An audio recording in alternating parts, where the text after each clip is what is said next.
Mekel Bailey, costume designer. Mekel began his career in the music industry at just 19 years old, starting out as a runner and working his way up through sheer passion and dedication. Over the years, he's contributed to over 100 music videos, styling and dressing some of the biggest names in the industry, from Nicki Minaj to Nick Jonas, to Kelly Rowland, to Leigh-Anne Pinnock, KSI, Olivia Colman, and Virgil van Dijk. Most recently, Mekel brought his creative vision to the acclaimed Netflix original series Baby Reindeer, which then went on to receive 11 Emmy nominations, including Outstanding Contemporary Costume for a Limited or Anthology Series. With every project, Mekel brings a powerful sense of storytelling through his designs, creating looks that deepen our connection to the characters and the worlds that they inhabit. Beyond his professional achievements, Mekel speaks openly about his experiences with imposter syndrome, a topic that resonates deeply with so many people, both personally and professionally. Welcome. This is the Art of the Graft podcast, a podcast where we create a safe space for people of all backgrounds to share their experiences in production. Their highs, their lows, the journeys, we want to know it all. And I'm very, very proud to have Mekel Bailey with me today. Round of applause. Thank you for having me. How are you doing today? Yeah, I'm really good. So excited to be here. So yeah, thank you again. Yeah, I'm so happy you're here. I want to just kind of start with just your first experience in production. What made you want to get into it? Was costume design something you wanted to get into first, or did you start in a different bracket? So from a very, very young age, I always actually wanted to be an actor. So from so like around 5, I think 4 or 5, around that age, it's kind of started this creativity in me. And I wanted to be on stage. I remember from infant school, straight away, our first performance, I remember like we performed at Fairfield Hills in Croydon. And then I think that's where it kind of always started. And then I think I was just always fascinated with performance, especially also like music videos. I used to be glued to the TV watching the MTV Video Music Awards as a child. Yeah. And just how can you take a song or a show and just bring it all together and just, so that was always, the key thing was from just to perform and be on stage. Costume design and styling kind of came many years later. I think after working in visual merchandising kind of was my first stint. And then moving into styling, and then costume design came later. But yeah, in the beginning, it was to be an actor. Yeah. Nice. Okay, so was it mainly stage, or did you kind of like wanted to dip into a bit of everything back in the day? Well, yeah, I guess back then that was loads of theatre stuff. My performances like in school or like drama clubs outside school. And then as I was growing up, like being a teenager, I did a few little adverts and music videos. Did one for like Nickelodeon or for like Clark's shoes. Yeah. No way. Yeah. So I did like little stints throughout school. I had an agent back then, but I guess the main goal was to be on TV. I wanted, to be famous, should I say? Yeah. Right. And then to really hone in on my craft and to like develop it. Then I went to college, studied performing arts, then was going to go drama school. So I actually got into drama school and then I just didn't go to drama school. So I kind of like on my first day just never turned up. And Stop it.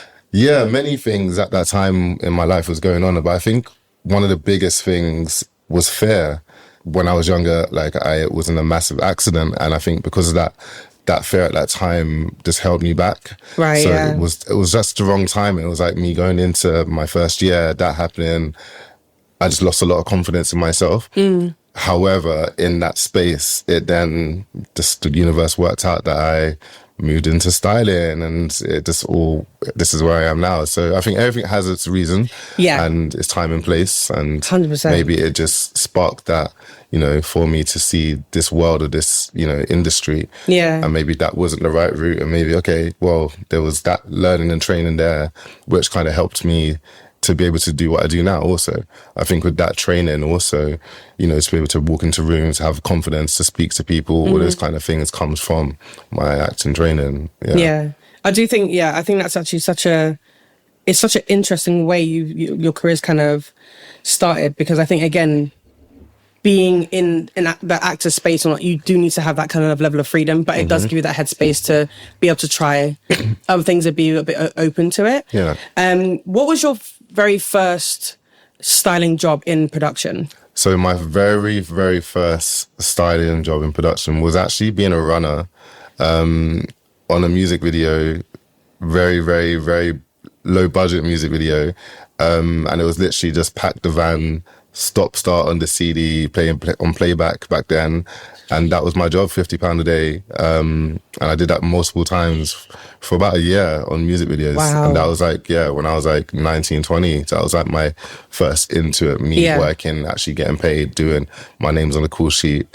Yeah. And that's how it all began. £50 a day is wild. £50 a day. I'm just thinking about it now. I'm like, wow, that's... Yeah. It's not a lot. That was, good. What we're talking about, I was 19, I'm 36 now. So do the math, 17, 18 years ago. Yeah. So £50 a day, early in the morning, packing these vans in Shepherd's Bush. Yeah. I was, I emailed, I think, over 100 production companies, and only one of them got back to me, and that was called Luti Media. And he's a massive friend, mentor, someone who I massively respect in the industry. His name is Luti Fagnabenli. And he just gave me a massive opportunity and chance at the time when not many did. And Luti himself, also coming from an actor background himself, and became the director and owning his production company, I think he just gave people opportunities. And he could see that hunger and drive in myself, which I'm sure he probably saw in himself. And that's how it all began, just working for Luti and just working on music videos with him. But being in that environment, seeing all the different roles, seeing how it all worked, seeing the production, the hierarchy to it all. Yeah.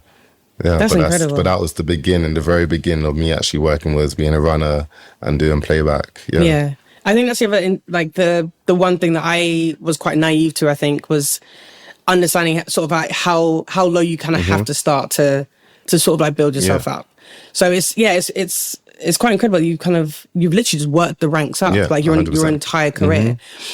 And also being seen for your skill. Like someone's obviously seen what you can do. They appreciate what you're doing. They've seen the graft. Yeah. And you know, kind of running with it. So tell me about what's the projects that have really spoken out to you and that's really made a big impact for you in your career. My first breakout moment was when I first started through working with Luti, was working with N-Dubs. I think that was like my first opportunity to, style, do what I do, create. So after working with Luti on a lot of music videos, one day I remember he's just like, so you really want to do this? You want to be a stylist? I'm like, yeah. He's like, all right, I'm working with N-Dubs next week. Going to have £150. I'm like, great, go shopping. And then, that's how it all kind of started. And working with them, I then went on to doing their whole second album and all the music videos of them, all their performances. And each time it just got better and better. So they were signed to Universal Music. They loved what I did, and that's how it started. So that was my first key moment. And then from there, just working with big artists at that time was like my key focus. So working with Kelly Rowland for X Factor again was another huge accomplishment at the time, because that was like a big TV show, and that was intense. Working with this huge superstar that I remember growing up with, listening to Destiny's Child and thinking, oh God, like, so that was, but working with these huge artists at such a young age as well was, I think, I guess the best training I could ever get. Yeah. But especially coming from American, their level of standard. No offense to the Brits, but like, I think it's on a different level out there and what they do. So working with her again was great training. And then there's so many pivotal moments throughout my career. I then became like a fashion editor for a magazine. I took a step back, went back into doing visual merchandising. I became a talent acquisition for Mastered. There's been so many moments, but I feel like each role kind of builds on top of it, and I kind of learn and I take something from it. And I guess that's got me to where I am today. And I guess, just proud to just also collaborate with other creatives. I think that's the best thing about what I get to do every time, every space I go into, no matter what it is how can I take something positive from this, apply it, learn, and grow from this. Yeah. And I don't think there is ever going to be that one moment where, okay, I'm done, I'm complete, I'm enough, or I've achieved everything, because you're going to constantly keep learning. So for me right now, I'm just want to keep hungry, keep growing, keep learning, and just stay creative. Yeah. That's incredible. But I mean, this is kind of why I've created this podcast as well, is to have these conversations about, there's a level of grafting that still needs to continue. Like, sure, people get lucky and jobs fall on their lap, that's fine. Yeah. But I think also for me, just starting out in production, I've done so many other jobs. And weirdly now, even though they were not in production, it made sense for where I am now. And I this is what I kind of want to promote to other people. It's like, sure, you might be working in a retail shop. Sure, you might be working in a job that you don't think is the right fit for what you want to do long term. But everything adds up, and it's just kind of having that patience as well. Yeah, 100%.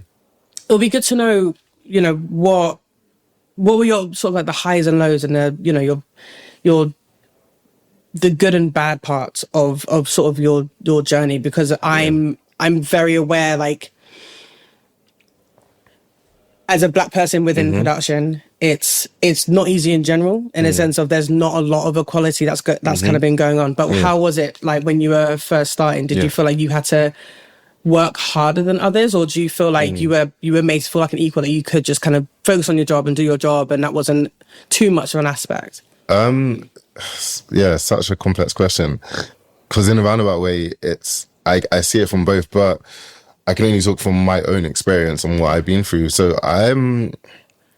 because this question is this is so deep. I feel for myself, I can only talk for myself, that I've never faced any direct kind of, I don't know, discrimination. I've never been made to feel in a space purposely that I felt was purpose, or it was direct because of the colour of my skin or anything, or being a Black male, being a gay man, being all of these kind of things that I tick on a box. Maybe indirectly, yes, those things were happening and I was unaware of or blindsided and I didn't see, and I don't think that I could ever be so dumb to feel like that wasn't ever happening in certain situations. I think my main thing is just being the only Black person in spaces is a huge thing that I've always faced. So from when I first started to now, sometimes I can be on sets and I look around a room of 50, 60 plus people and I literally am the only Black person. Yeah. And the only Black male. And to me, it's fine. It is what it is. This is the industry. And I guess I've grown this skin that it is what it is. Yeah. And in those spaces, you know, you grow, you warm to certain people that you gravitate towards, that they don't see race and there's no discrimination. Do you know what I mean?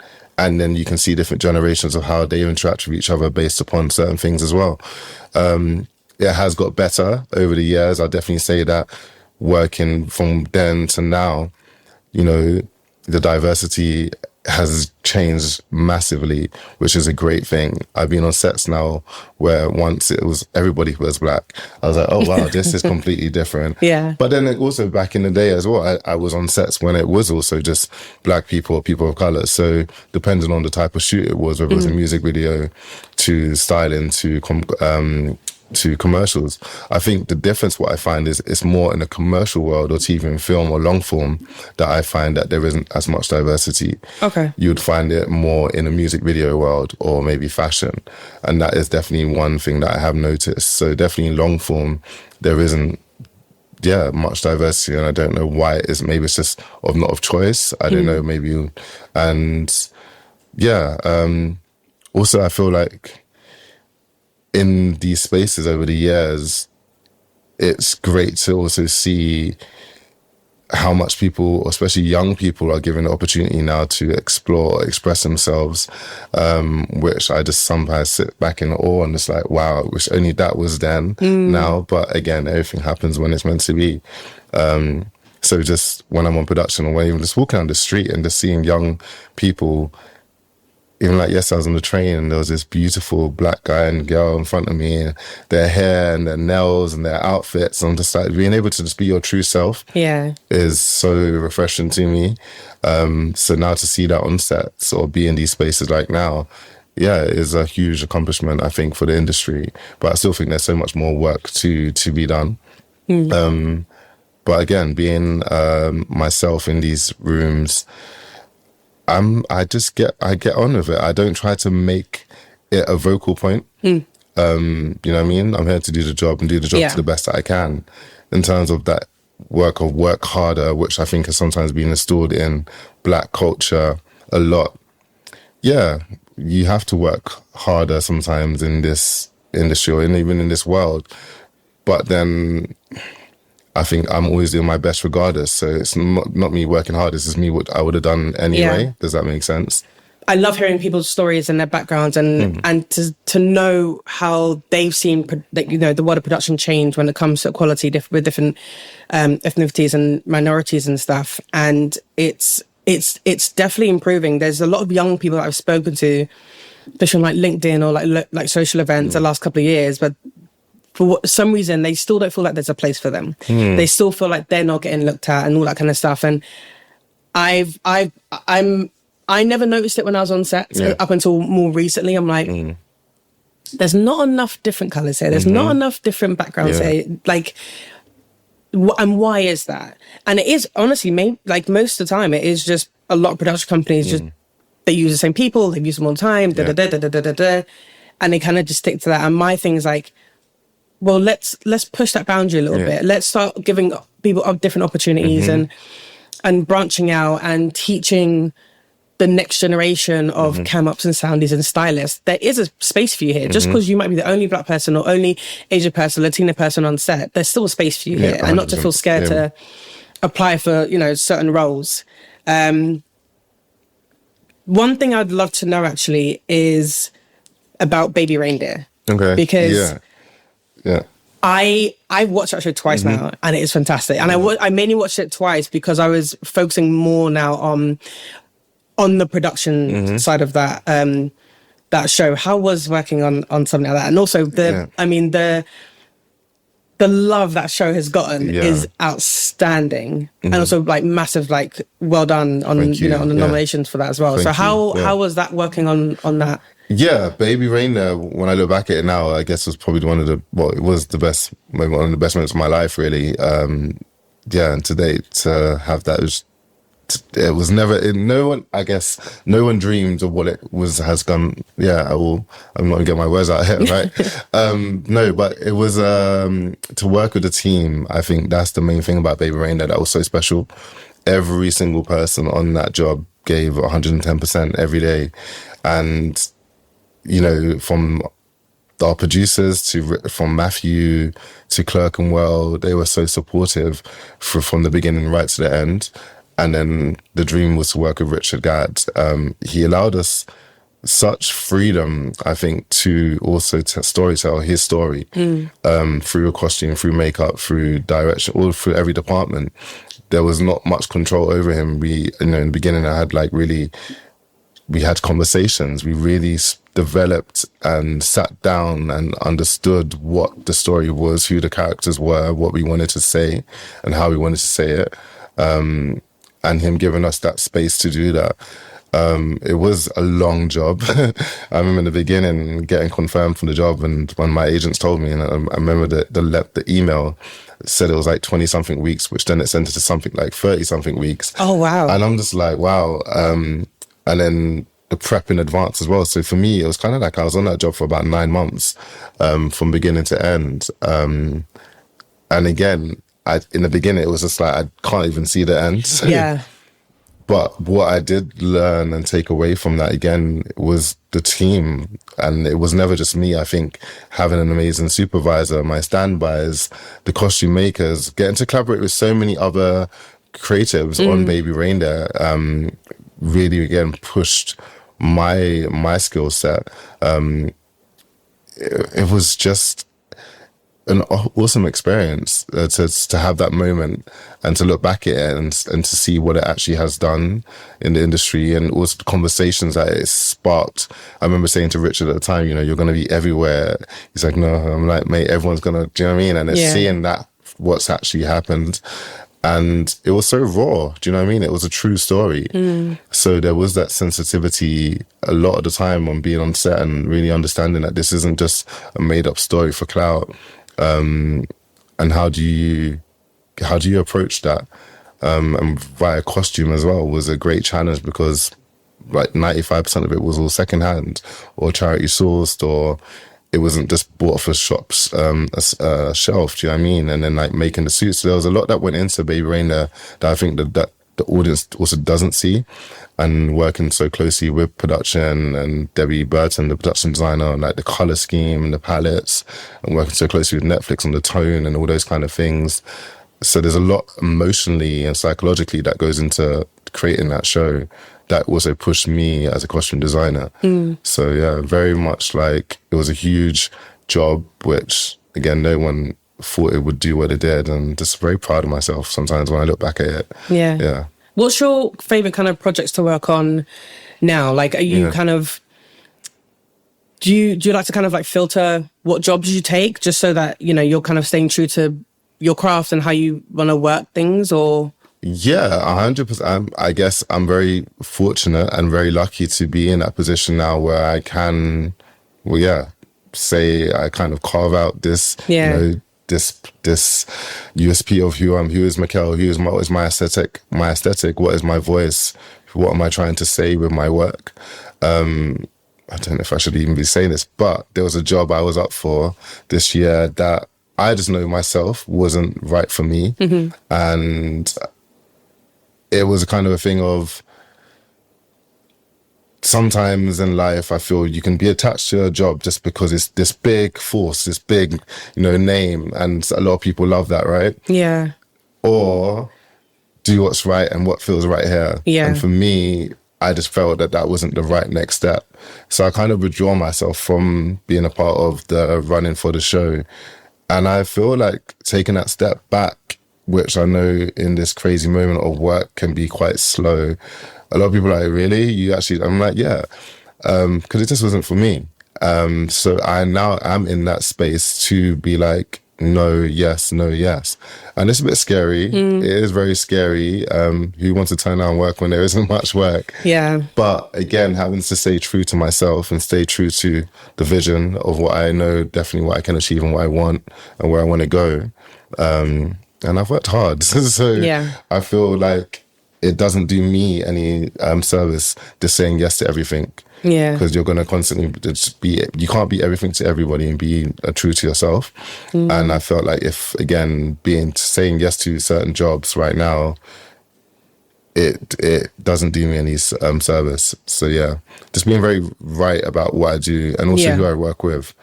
But then it doesn't mean that, hey, even smaller projects, you know, when they say like short films or things like that, when there's no budget, that I'm not up for it. It's just as long as the story, something gravitates with me or the team as well, it has to be right.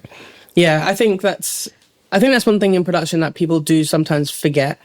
Like, yes, it's great getting work, and yes, it's great to have this opportunity, but it's also understanding what is good for you as a person, as your personality, as your work ethic. And I think this is the other thing, like, I was talking to a runner about this recently, and he's very new to the industry. And I was like, as much as I'm saying, get as much work as you want, do the work that also makes you feel comfortable, that you feel good at what you're doing, that you're not kind of just being, you know, left aside. But I remember when I first was being taught about getting into production and being a runner, I was told it's take every single job. Don't even think about it. Just get the credit.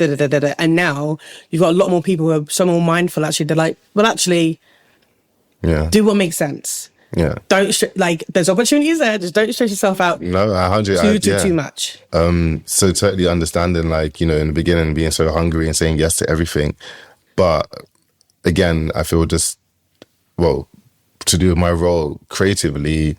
As a costume designer or a stylist, how do I keep pushing myself? How do I keep learning? I just can't do everything anymore. Do you know what I mean? So you just have to kind of have this tunnel vision, this goal. You know, there is a end in mind of what you want to achieve, or the stories you want to be involved with, and how you want to tell these stories. And also who you want to collaborate with.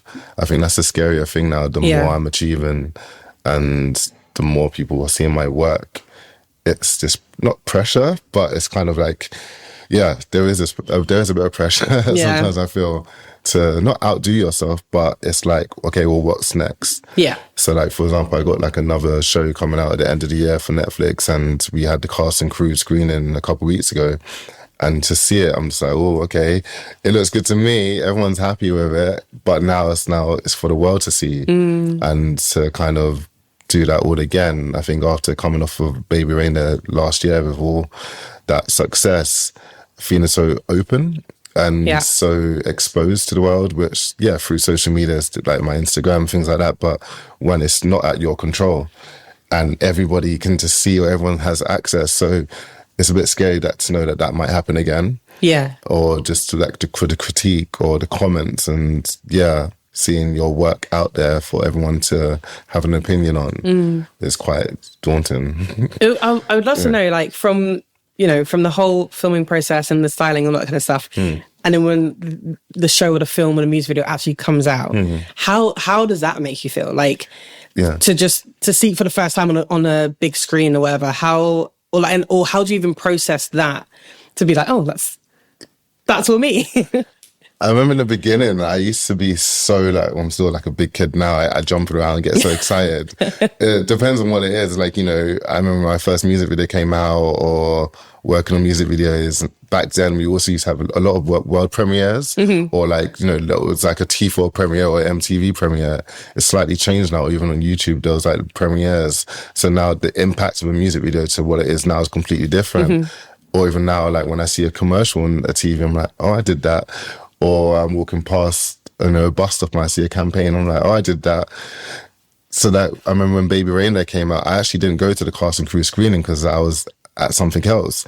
So I saw it for the first time, just like the world saw it. Oh, wow. Yeah, so that was even more scary as opposed to like The Witness, where I saw it, at least I've seen episode 1 and 2. So yeah, that in between of the filming to the post and then to it being revealed is fueled of anxiety, because for me, I'm always like, want to critique. I'm always like, is there any mistakes? Is there any, how can it be better? What have I done? Is there anything wrong? So I'm such a perfectionist that I can't just watch it. My eyes are looking at everything else. But then it also is a great feeling when you see, your name or your work. You're just like, wow, this, who would have thought many years ago, this little boy from Brixton would one day see my name on a billboard. Yeah. Do you know what I mean? Or I remember walking on the tube, seeing that's my name on some other hood poster. It's very, it doesn't feel real. Yeah. And I just feel like I'm just a normal person, just like anyone else. So yeah, it's great.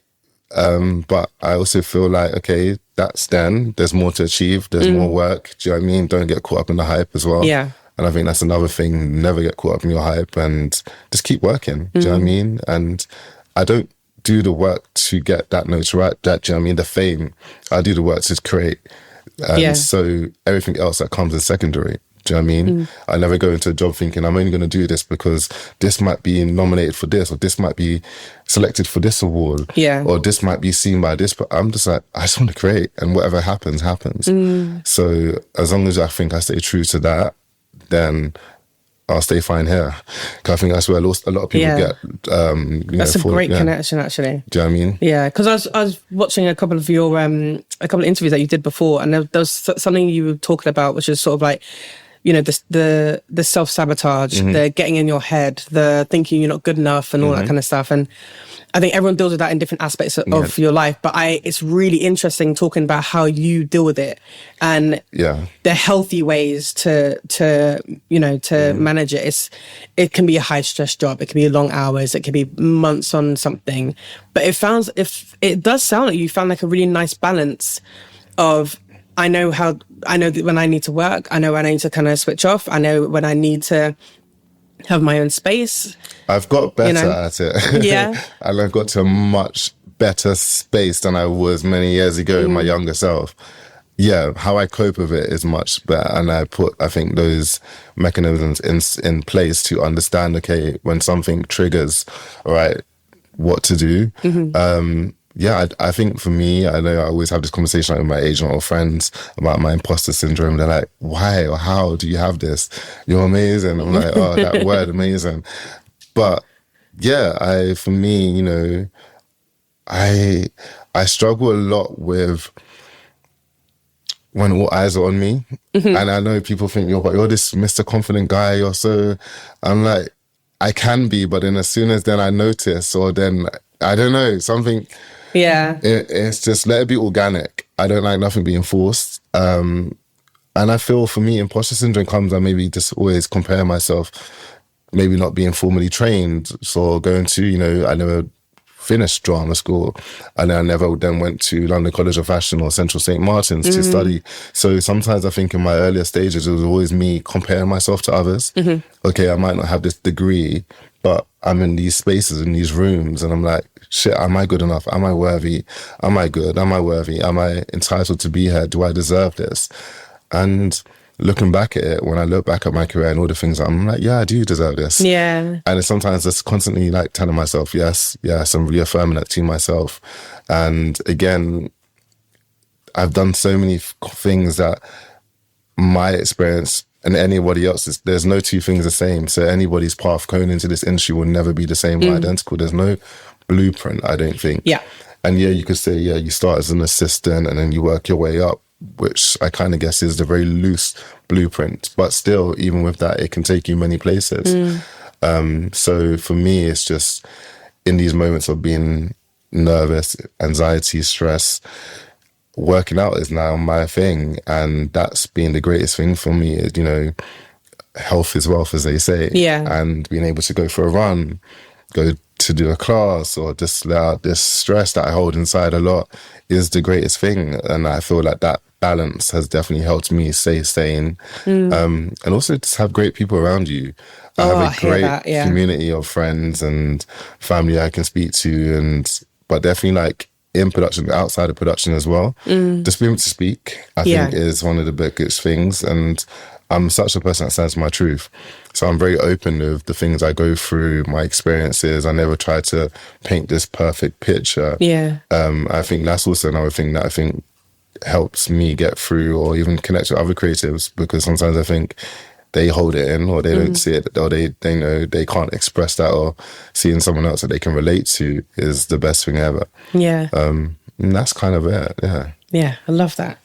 I want to go back a little bit, just to drama school and studying and stuff, because this is another really big thing that I love talking to people about. Is, a lot of people feel like if you want to be an actor or get into film or whatever, you need to have studied, you need to have gone to like the top 5 schools and whatever else, and you don't. Like you don't. I mean, don't get me wrong. Go to university, study if you want, and that's fine. But there's a lot of pressure, especially for the next generation. I'm still trying to figure out what's happening, but there's a lot of pressure on them, and there's a lot of pressure on them feeling like, if I don't do this, then I have to do that. And I felt like we kind of had that as well growing up. Again, studying is great. I did performing arts, loved it, fine. I didn't go to university for many other reasons. And I think that's when I thought I could never be in film or TV or, anything like that. So it's coming full circle is great. But how did you feel? Was there ever a moment where you really struggled with that, with like having left drama school and then kind of not ditching it, but kind of close? Did you feel like you closed that chapter to then start anew, or was it like, how was that transition? Yeah, I just feel like it's funny because then a few times over the years, like being an extra or being on set, I've then jumped in to be like an extra or done some things, and I always question like, would I ever keep that open to be an actor or get back into that, or being on the other side of the camera? And the answer is no. So I'm good. Like it's not about me. But I regret not following it through. And there is still a huge part of me that one day, and I don't know when or how, to go to uni, and not to even study nothing to do with costume styling. I mean, it's actually interested in anthropology. I just love humans' behaviors, how we are, just a lot to the brain, the mind, psychology, all that kind of stuff. So when does that fit in? It will happen whenever it needs to happen. So whether I'm a mature student. But like, back to your question in terms of, did I close something? Yeah, maybe I did. It was like I put a close to that I'm not going to be, or I don't want to be an actor anymore. Do you know what I mean? I'm moving into, well, first and foremost, it was visuals, merchandising, then it moved into styling. So just knowing that, that's the direction I'm going, and I kind of stuck with it. But there has been so many highs and lows with that over the years, and it was never like a straight, easy, route, or like it just never stayed consistent. And there was many moments I'm like, is this what I want to do? Is this where I'm going? Where am I leading to with this? But yeah, back to the studying side. I don't think there's anything wrong with studying, and I don't think there's anything with not. It's each to their own, right? I think it's a great, it depends on what you're studying. And in this day and age, again, there's so many things that, okay, that degree, do you use it? Does it not? Does it matter? Maybe matters the wrong word to use. How do you utilize it? Yeah. Oh, that's a great way to say it, actually, yeah. To all of its, benefits. But again, I think that's an individual question. I don't think I can never say to anybody, education's not right or it is. I think it is very powerful. Again, it's, you look at certain actors or stars or celebrities. Some studied for many years, others didn't, and some just fell into it by literally walking down the street and someone answering them a question or being street casted.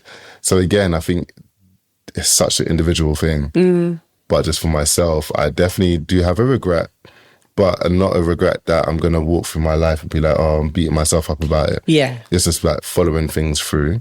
And I did it up to a certain point. It's just following through with drama school. I guess those things were going on in my life at the time that if I had continued, maybe I just wouldn't have given my best.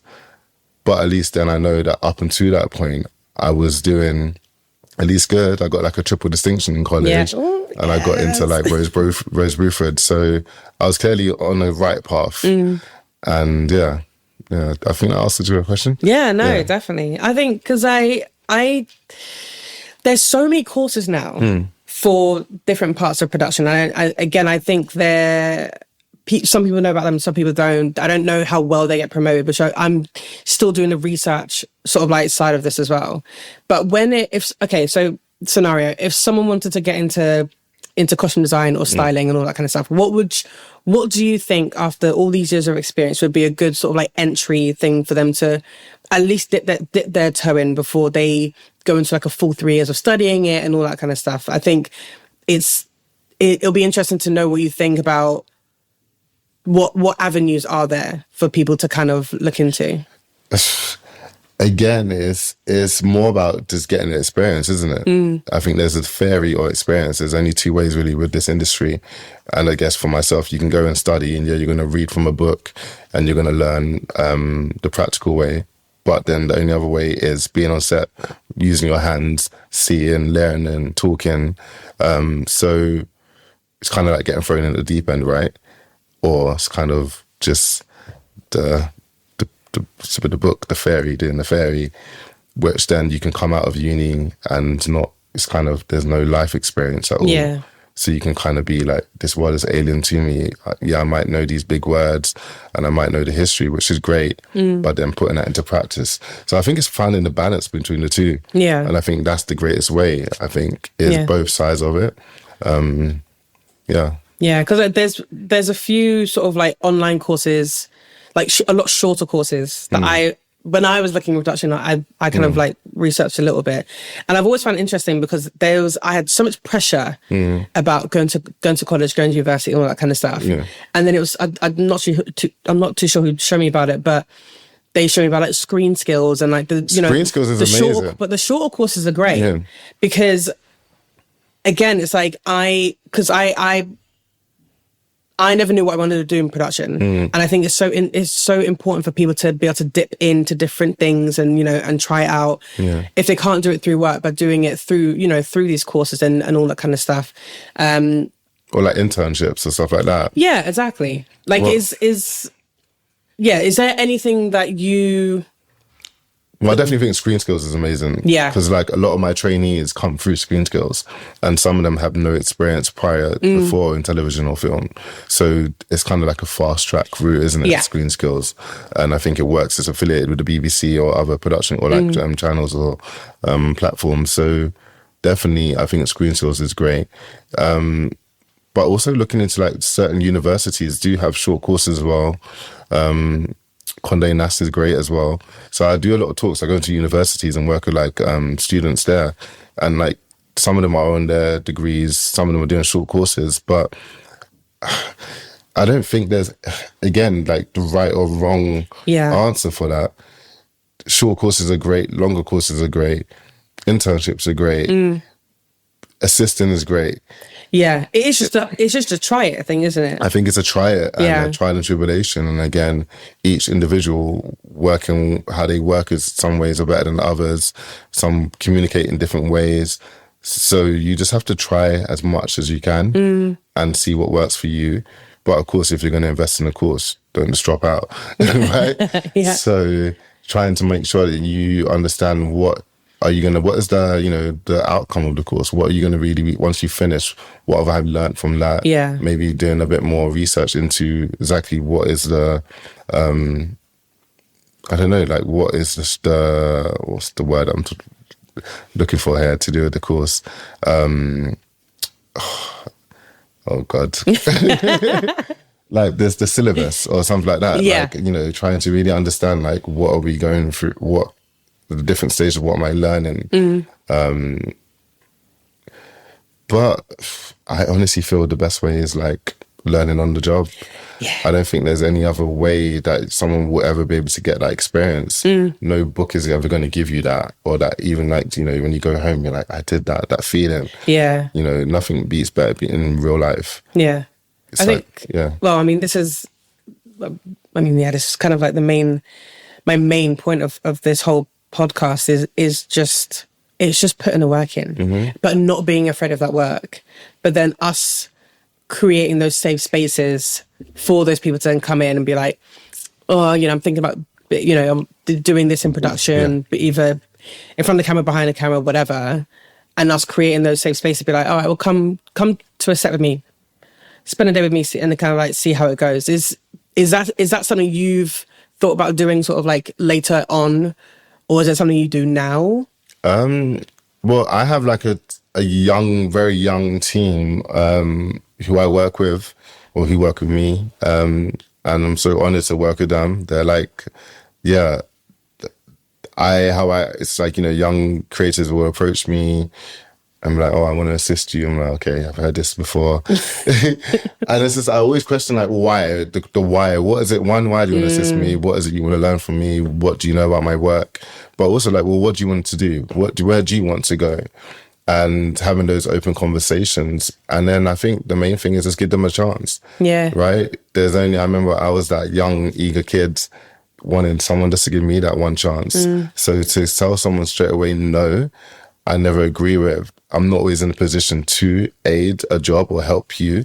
So whether it's giving you sometimes contacts or some links to this, I know, check out this site or this production company and maybe they can help you. But never to say no to a young creative, but I always want to give someone a chance. And that's how kind of my team has grown over the years. So there's like a little cluster of us now that depend on the right job, whether it's a commercial long form or not, they work or assist me on it, and they each in their own right are designers or stylists themselves or creatives. But I just feel like for the next generation, it's just giving people a chance and giving them an opportunity. And you'll be amazed by these young people, how talented they are. So talented and so smart. And sometimes it's that way of working smarter. Yeah. Right? And even just like, sometimes I even like working with Ben Doyle. I really like working with like After Party. They work very smarter. Do you know what I mean?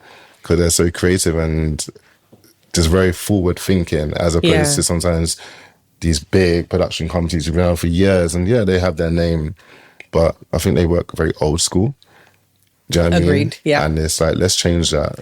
Yeah. Exactly that. Because I've applied for many jobs, but for like bigger companies within production, and don't get me wrong, it was definitely like an experience thing. I needed to just like gain more experience. But I remember chatting to someone who worked at the BBC for years and years, and we met at a social event, and she even said like, it's hard.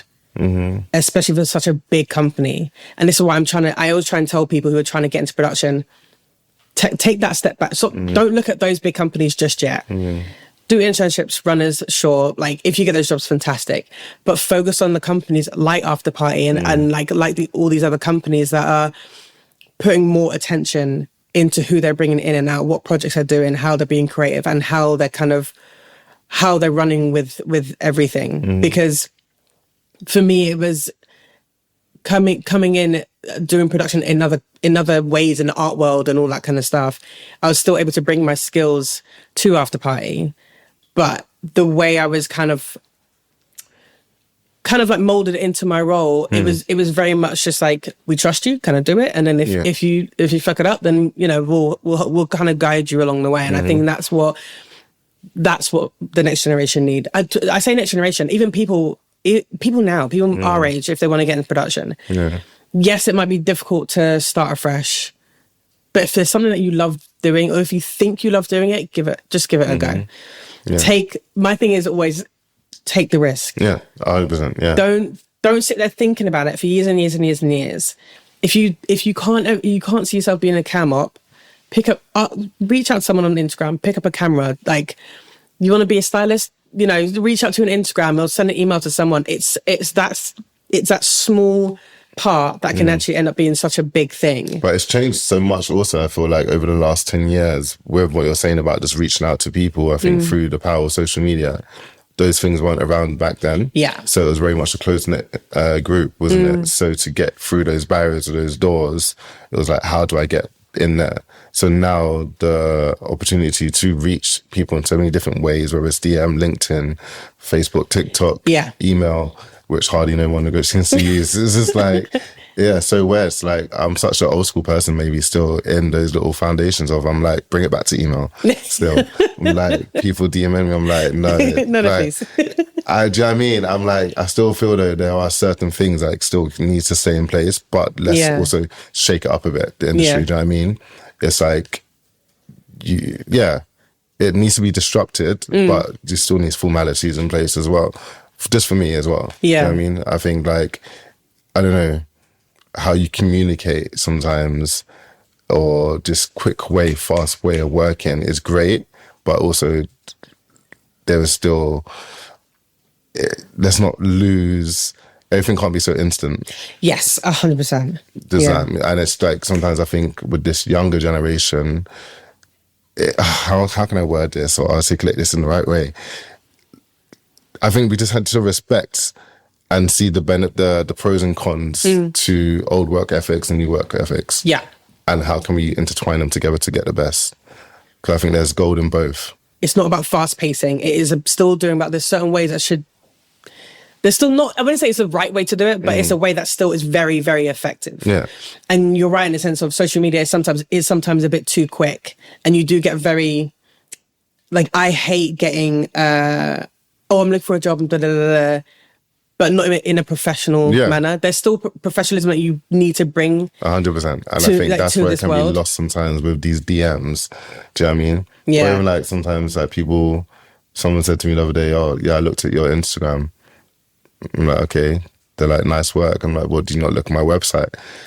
Do you know what I mean? I'm just like, do you know what I mean? So just that. And I think we look at that, Instagram is enough. And I'm like, I'm not an Instagram stylist. So I just think there's a big difference here. So as well, I'm thinking, there's how we can empower younger people also to do the work in a different way, that it's not just for clout or for now, for social media as well. And there's also, it's a business. I think a lot of the time we also forget as creatives, there's two sides to this. We can all have fun on set, we'll be creating, we'll collaborating, but are you doing your invoices? Do you have a business account? Do you know how to do taxes?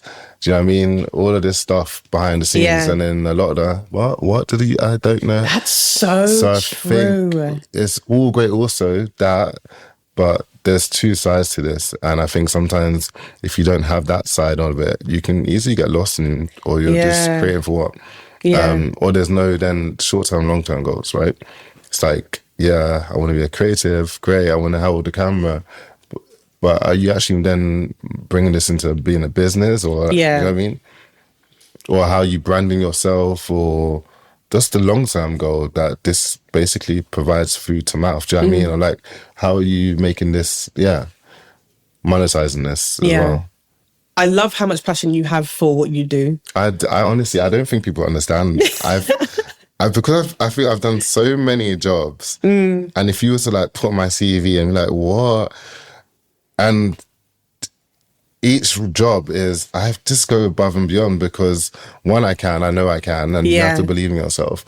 But I get challenged and pushed, and it's like, or when you don't believe you can actually, how am I going to achieve this? How am I going to get, and then you look back and you do it. But just also sometimes when I have to keep empowering myself and like comparing myself to others, that if I can do it, you can do it too. And you know what I mean? Yeah. And trust and believe for someone who then doesn't have the formal training. If I can do it, you can do it too. Yeah.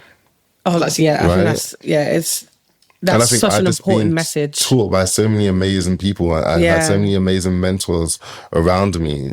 So like my early days of training was like, be polished. Like, do you know what I mean? And I think those kind of things have really stuck with me.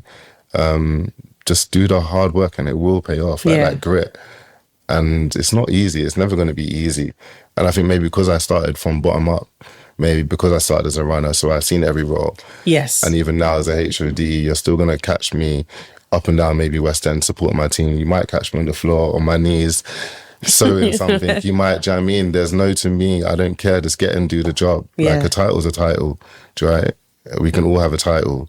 But then what does that mean? Yeah, that's it. You got to put the work in. You got to put the graft in, and the graft, for me, the graft never stops. No, the graft never stops. And but that's what keeps it so exciting. Yeah. And that's also when you know you love what you're doing. Is that I'm willing to put the graft in, but it doesn't even feel like work at that point. No, 100%. Yeah. It just feels like my energy wants to be here, my being wants to be here. And I know what I'm doing. I'm being trusted in what I'm doing. And I think we deserve to be in jobs where we feel like that every day. 100%. Life is way too short to be in jobs where we're like, I'm here for the paycheck. Or I'm here just because my friend's here or something. No, focus on what you want to really do. The amount of people I know who want to be in production, they're either too scared to do it or they don't know enough people and, they don't know how to start. There's so many ways to start. It's just taking that leap to start. But if the minute you dip in there, you need to work. Yeah.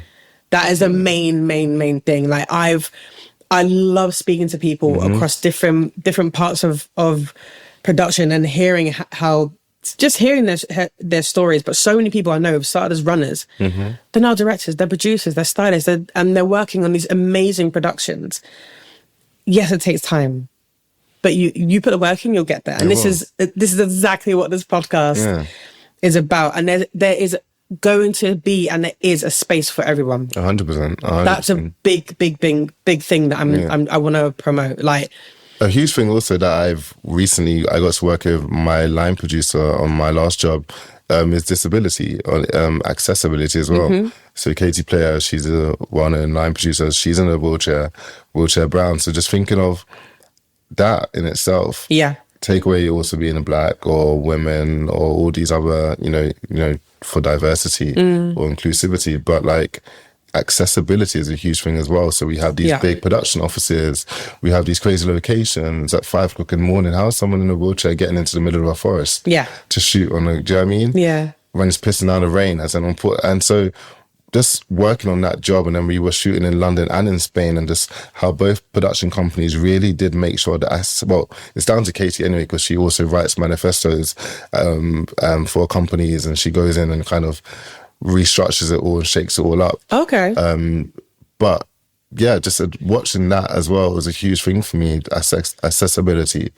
And so over the years as well now, like just being on shoots where that job was great. Every person, different races, different colours, different shapes, races, genders, disabilities, and that's where we need to be, I think. Yes. Where it's not even a conversation anymore. And hopefully one day we can get to these points where it's just the norm. Yeah, 100%.